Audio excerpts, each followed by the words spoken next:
አሰላሙ አለይኩም ወራህመቱላሂ ወበረካቱ። የተወደዳችሁ እንዴት ቆያችሁን? የሚያዝያ 14 2017 ዓመተ ልደት ሚንበር ኸበር ጀመረ። የዕለቱ ሚንበር ኸበር እየመራው ፋይዛ ሙሐመድ ከናንተ ከተመልካቾች ጋር ቆያለሁ። እስከ ፍጻሜው አብራችሁን እንድትዘልቁ በአክብሮት እየጋበዝኩ ለዕለቱ ከያዝናቸው ጉዳዮች መካከል አበይቱን አስቀድማለሁ። ቢጫ ወባና ፖሊዮ ያልተከተቡ ኢትዮጵያውያን ሁጃጅ የክትባት ማረጋገጫ እንዲወስዱ ጥሪ ቀረበ። በጅቡቲ ህጋዊ የመኖሪያ ሰነድ የሌላቸው የውጭ ሀገር ዜጎች የመመለሻ ጊዜ አለመራዘሙን በሀገሪቱ የሚገኘው የኢትዮጵያ ኤምባሲ አስታወቀ።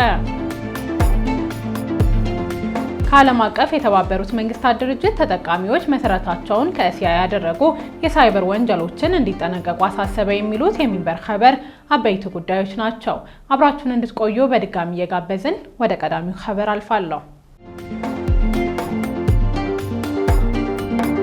ቢጫ ወባና ፖሊዮ ያልተከተቡ ኢትዮጵያውያን ሁጃጅ የክትባት ማረጋገጫ እንዲወስዱ ጥሪ ቀረበ። ቢጫ ወባና ፖሊዮ ያልተከተቡ ሁጃጅ የክትባት ማረጋገጫ እንዲወስዱ ጥሪ ያቀረበው የኢትዮጵያ እስልምና ጉዳዮች ጠቅላይ ምክር ቤት ነው። ጠቅላይ ምክር ቤቱ ይህን ጥሪ ያቀረበው የሐጅ ተጓዥ ኢትዮጵያውያን በረራ የሚጀመርበትን ቀን ይፋ ካደረገ በኋላ ነው። በምክር ቤቱ የሐጅና ዑምራ ዘርፍ ይፋ በተደረገው መሰረት ምዕመናን በረራ የሚጀምሩት ግንቦት 6 2017 ዓመተ ልደት ነው። ጠቅላይ ምክር ቤቱ የገለጸው ሰኞ ሚያዝያ 13 2017 ዓመተ ልደት ነው። እንደ ምክር ቤቱ መረጃ ከሆነ ግንቦት 6 የሚጀምረው የኢትዮጵያን ሁጃጅ በረራ ግንቦት 30 2017 የሚጠናቀቅ ይሆናል። በዛሬው ዕለት በወጣው መረጃ ደግሞ ለበረራው የቢጫ ወባና የፖሊዮ ክትባት ግዴታ መሆኑን በማስታወስ ኢትዮጵያውያን ሁጃጅ በሐጅ ምዝገባ ጣቢያዎች ይህንኑ የክትባት አገልግሎት ማግኘታቸውን ገልጿል።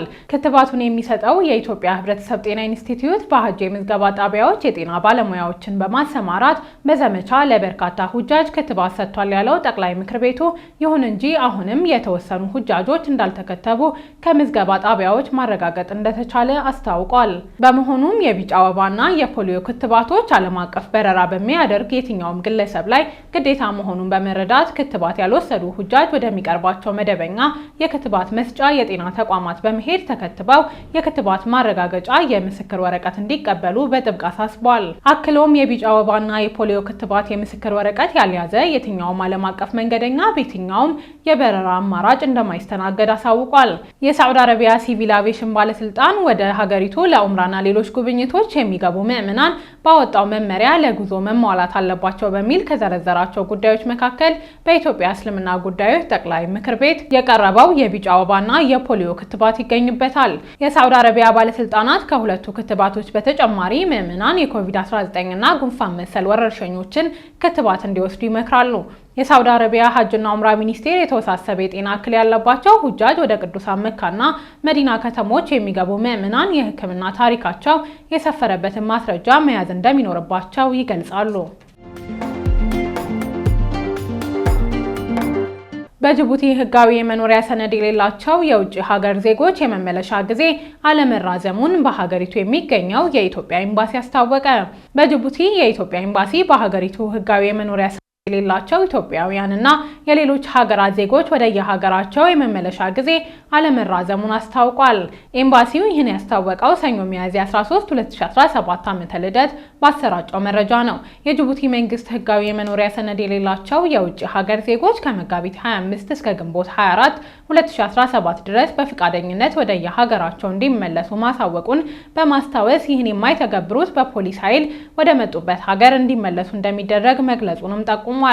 ከጉዳዩ ጋር በተያያዘ ኤምባሲው ከጅቡቲ የሀገር ውስጥ ጉዳይ ሚኒስቴር ኃላፊዎች ጋር መምከሩን በመጥቀስ በዚህም በጅቡቲ ህጋዊ የመኖሪያ ፍቃድ የሌላቸው ኢትዮጵያውያን ብዛት ስላላቸው እንዲሁም ትምህርት በመከታተል ላይ ያሉ ዜጎች ትምህርታቸውን እንዳያቋርጡ መደረግ እንዳለበት መነሳቱን አሳውቋል። በኤምባሲው መረጃ መሰረት ነጋዴዎች እቃቸውን አጣርተው መሸጥ ስላለባቸውና በተለያዩ ስራዎች ተቀጥረው ለሚሰሩ ዜጎቻችን ያልተከፈሉ ክፍያዎች እንዲከፈሏቸውና ሌሎች ጉዳዮችን በማንሳት ኢትዮጵያውያንን ወደ ሀገራቸው የመመለሻውን ቀን ቢያንስ በ3 ወራት እንዲራዘም ጥያቄ ቀርቧል።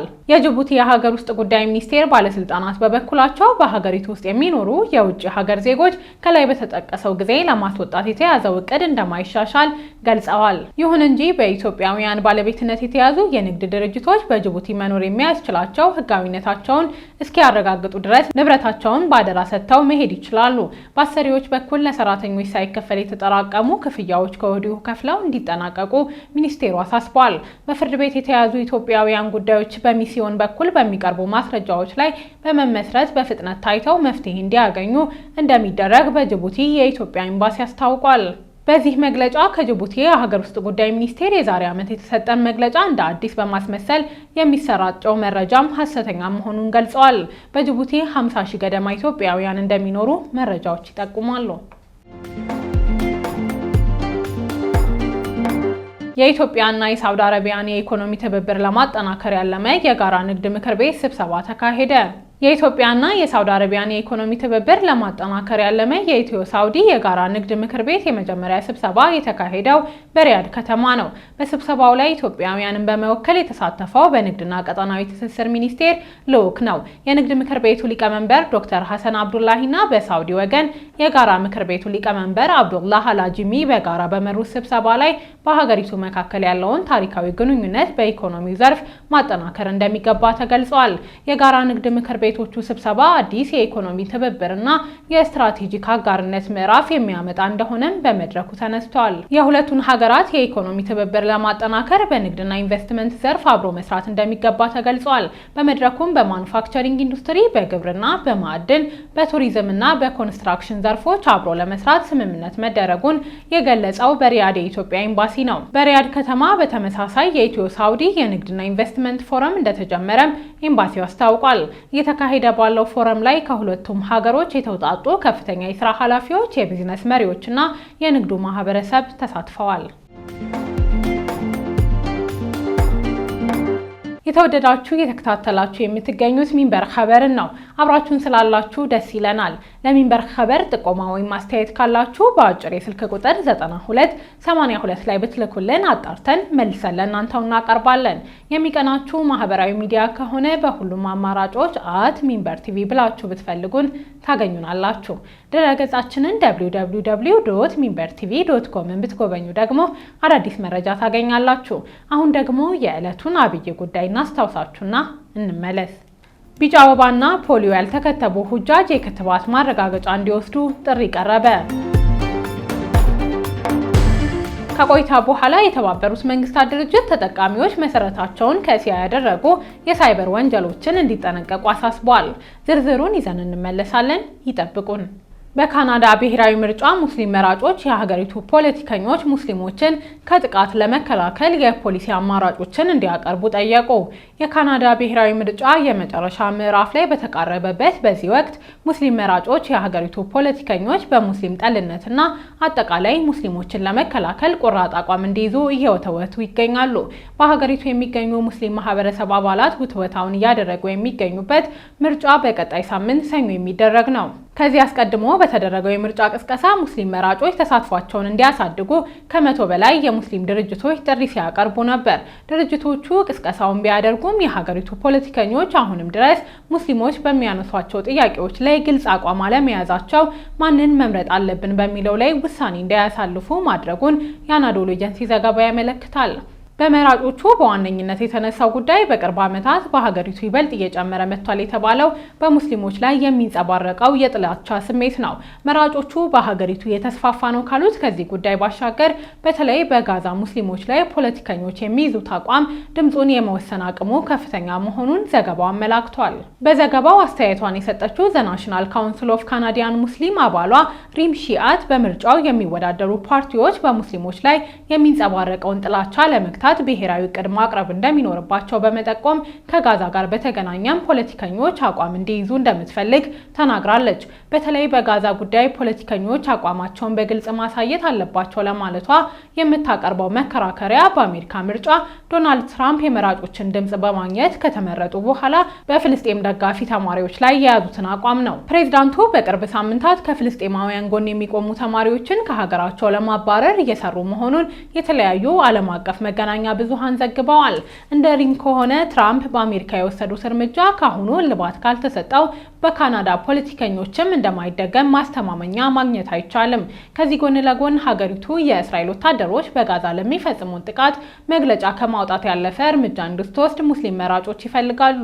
ዘ ናሽናል ካውንስል ኦፍ ካናዲያን ሙስሊም አባሏ ሪም ቪያት ስለዚህ ጉዳይ ስትናገር የምንፈልገው ለሲቪሎች አፋጣኝ ጥበቃ እንዲደረግ፣ ለሰብአዊ እርዳታ ያለ ገደብ እንዲገባ ማድረግና ዓለም አቀፍ ሕግ እንዲከበር ነው። ካናዳ ይህን የመምራት ኃላፊነት አለባት። የተኩስ አቁም እንዲደረግ ግፊት ማድረግና የሰብአዊ መብቶች ጥሰት ፈጻሚዎች ተጠያቂ የማድረግ ኃላፊነትም የሀገራችን ፖለቲከኞች ኃላፊነት ነው ትላለች። በካናዳ ኦንታሪዮ በቅርቡ በተሰማ መረጃ በአንድ ቤተ መጻሕፍት ውስጥ በንባብ ላይ በነበረች ሙስሊም ሴት በሂጃቧ ምክንያት ጥቃት ተሰንዝሮባታል።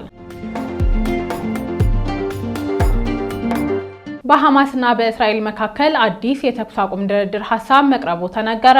በሐማስና በእስራኤል መካከል አዲስ የተኩስ አቁም ድርድር ሊደረግ መሆኑን ለጉዳዩ ቅርብ የሆኑ የፍልስጤም ምንጮች ነግረውኛል ብሎ የዘገበው ቢቢሲ ነው።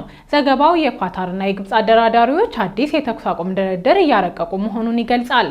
ከ5 እስከ 7 ዓመታት የሚዘልቅ እንደሚሆን የሚጠበቀው የተኩስ አቁሙ በዚሁ መሰረት ሁሉም እስራኤላውያን ምርኮኞች ተለቀው በምላሹ በእስራኤል ማጎሪያ ቤቶች የሚገኙ ፍልስጤማውያን ይለቀቃሉ። የእስራኤል ጦር የሚሰነዝረው ጥቃት በይፋ ቆሞ የእስራኤል ወታደሮች ሙሉ በሙሉ ከጋዛ እንዲወጡ እንደሚደረግም በዘገባው ተጠቅሷል። በጉዳዩ ላይ ምክክር ለማድረግ የሐማስ ልዑካን ወደ ካይሮ እንደሚሄዱ ተገልጿል። በድርድሩ ላይ ይሳተፋሉ የተባሉት የሐማስ አመራሮች መሐመድ ዳርዊሽ እና ዋና ተደራዳሪው ከሊል አልሃያ ናቸው። በሐማስና በእስራኤል መካከል ከዚህ ቀደም የተደረሰው የተኩስ አቁም ስምምነት ከአንድ ወር በፊት በእስራኤል ወታደሮች መፍረሱ ይታወሳል። የእስራኤል ወታደሮች ያለፉትን ሳምንታት ጨምሮ ባለፈው አንድ ዓመት ከመንፈቅ በሰነዘሩት ጥቃት ቢያንስ 52,000 ፍልስጤማውያን መገደላቸውን የፍልስጤም ባለስልጣናት ገልጸዋል። ከተገደሉት መካከል በቁጥር የሚበረክቱት ህጻናትና እናቶች ናቸው። የተባበሩት መንግስታት ድርጅት ተጠቃሚዎች መሰረታቸውን ከእስያ ያደረጉ የሳይበር ወንጀሎችን እንዲጠነቀቁ አሳሰበ። ድርጅቱ ይህን ማስጠንቀቂያ የሰጠው አዲስ ባወጣው ሪፖርት ነው። በጉዳዩ ላይ የተዘጋጀውን ዝርዝር ከድር ከማል ያቀርበዋል። የተባበሩት መንግስታት ድርጅት ተጠቃሚዎች መሰረታቸውን ከእስያ ያደረጉ የሳይበር ወንጀሎችን እንዲጠነቀቁ አሳሰበ። የተባበሩት መንግስታት ድርጅት ተጠቃሚዎች መሰረታቸውን ከእስያ አህጉር ያደረጉ የሳይበር ወንጀሎችን እንዲጠነቀቁ ያሳሰበው በወንጀል ድርጊቱ የሚደርሰውን ኪሳራ ይፋ ባደረገበት መግለጫው ነው። እንደ ተባበሩት መንግስታት ድርጅት መረጃ ከሆነ በምስራቅና ደቡብ ምስራቅ እስያ ብቻ በሳይበር በሚፈጸሙ ወንጀሎች $37 ቢሊዮን ኪሳራ ደርሰዋል። ይህ ወንጀል ከእስያ አህጉር ባሻገር ወደ ሌሎች ዓለማት እየተዛመተ እንደሚገኝ የገለጸው ድርጅቱ በመላው ዓለም የሚገኙ ሁሉ ጥንቃቄ እንዲያደርጉ ማሳሰቢያ ሰጥተዋል። የተባበሩት መንግስታት የእጽ እና ወንጀል ተቆጣጣሪ ቢሮ ሰኞ ዕለት ባወጣው ሪፖርት በቻይና እና ደቡብ ምስራቅ እስያ የሚገኙ የውንብድና ቡድኖች በየዓመቱ በርካታ የሳይበር ወንጀሎችን በመፈጸም በ10 ቢሊዮን የሚቆጠር ዶላር ይመዘብራሉ። የወንበዴ ቡድኖቹ የተሰማሩት በሐሰተኛ ኢንቨስትመንት፣ በክሪፕቶ ከረንሲ እና ተዛማጅ ጉዳዮች ነው። የወንጀል ቡድኖቹ በዋናነት የሚንቀሳቀሱት በማይናማር የድንበር አካባቢዎች እንዲሁም በካምቦዲያ እና ላኦስ ውስጥ የውጭ ኢንቨስትመንትን ለመሳብ በተዘጋጁ ልዩ የኢኮኖሚ ዞኖች ውስጥ ነው። ቡድኖቹ በአብዛኛው በሰራተኝነት የሚቀጥሯቸው በህገወጥ የሰዎች አዘዋዋሪዎች አማካኝነት የሚያገኟቸውን ታጋቾች ነው። እነዚህ ሰራተኞች በአስቸጋሪ ሁኔታ ውስጥ ማንኛውንም አገልግሎት እንዲሰጡ ግዴታ ውስጥ የሚገቡ ናቸው። ሪፖርቱ የወንጀል ቡድኖቹ ከእስያ በተጨማሪ በአሁኑ ሰዓት ወደ ደቡብ አሜሪካ፣ አፍሪካ፣ መካከለኛው ምስራቅ፣ አውሮፓ እና ፓስፊክን መረብ እየዘረጉ እንደሚገኙ የአልጀዚራ ዘገባ ያመለክታል።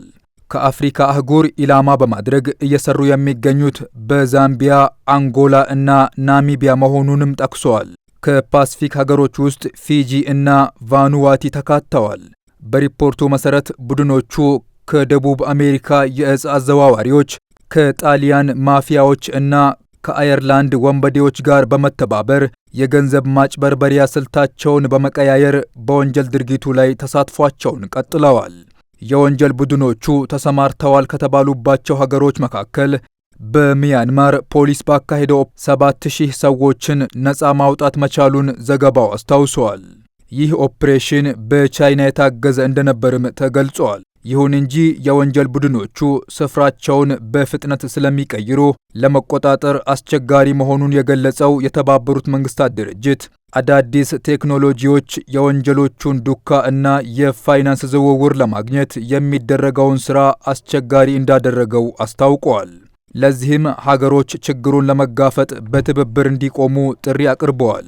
ከዚሁ ጋር በተገናኘ በሚያንማር እና ታይላንድ በርካታ ኢትዮጵያውያን በካምፕ ውስጥ በአስቸጋሪ ሁኔታ ውስጥ እንደሚገኙ ከዚህ ቀደም ተደጋጋሚ ሪፖርቶች ወጥተዋል።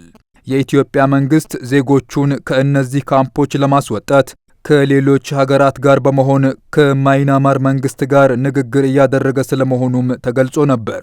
በስፍራው ከሚገኙት መካከል 138 ዜጎች ወደ ታይላንድ በመሻገራቸው ወደ ሀገር ቤት እንዲመለሱ መደረጋቸው ተገልጿል። በህንድ የሚገኘው የኢትዮጵያ ኤምባሲ በበኩሉ አስፈላጊው ሰነድ ተሟልቶላቸው ወደ ሀገራቸው እንዲመለሱ እንደሚደረግ አሳውቆም ነበር። ውድ ተመልካቾች ለዛሬ ያዘጋጀነው የሚንበር ኸበር በዚሁ ተጠናቀቀ። ፋይዛ መሐመድ አብሬያችሁ ነበርኩ። ወሰላሙ አለይኩም ወራህመቱላሂ ወበረካቱሁ።